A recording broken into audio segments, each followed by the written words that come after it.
สบายดีทุกคนเนาะครับเจ้ามีซื้อมาเจ็กกี่วิลบ้านเนาะนี่ก็คือห้องเฮียนคะแนนเสริมสวยตัดผมยิงสายเดี๋ยวขับไปเบิ่งในห้องเลย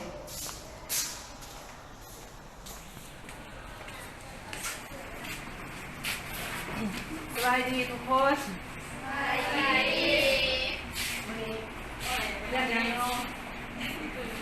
ส่งผม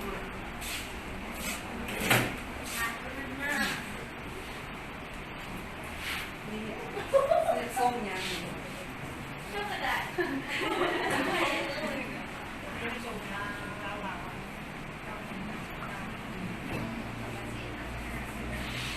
นี่คือมุมกันในห้องเนาะกำลังปฏิบัติในตัวจริงเนาะยังเด็กส้มผมเดินมาเบิ่งทางนี้เลย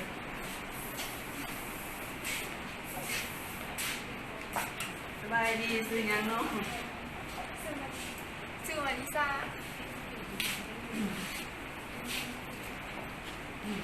กำลังเฮ็ดปฏิบัติทรงผมตัวจริงมีเอิ้นว่าทรงหยัง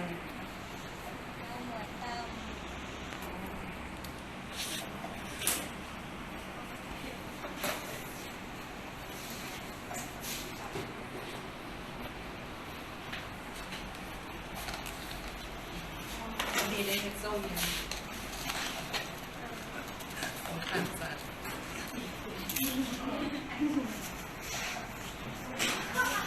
สงสารมาในทรงมันยิงลาววันนี้เดี๋ยวมาแต่งงานดอกมันจะกระด้างมีเนี่ยว่า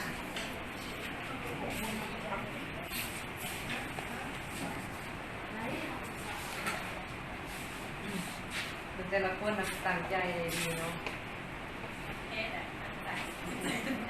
มาได้ใส่นี่โดยสบายเรียนเป็น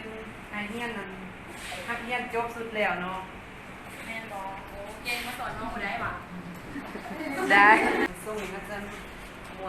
วนโปมาจะสีเนาะได้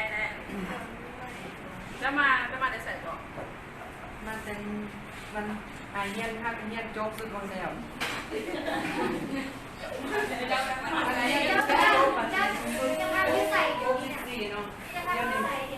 พักยุนห้องข้างๆนี่แหละวันก็อยู่ปัจจุบันเราใส่ยุใส่อาศัยยุนยุรักที่เก่าเราอยู่ห้องเจ้าห้องอยู่หรือว่าอยู่กับพ่อแม่เปล่าเราผมเจ้าผมอยู่คนเดียวมีแฟนแล้วบอกจีบออก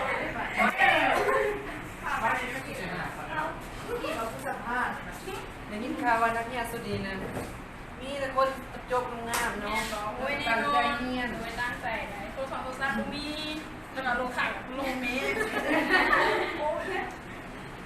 ตั้งใจเรียนขนาดได้ด้วยได้เลยสิค่ะ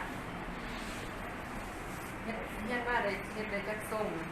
อะไรได้2-3ส่งนี่เลยส่งง่ายๆมั้ยเรามองง่ายประเดี๋ยวเลยที่2 มือยังไม่ได้อยู่สบายง่ายเติมนะสบายดีเนาะจะกี่เวลาวันกันสิขอลาน้องๆทุกคนไปเนาะมีงานกับฝากกดไลค์กดแชร์เด้อโอเค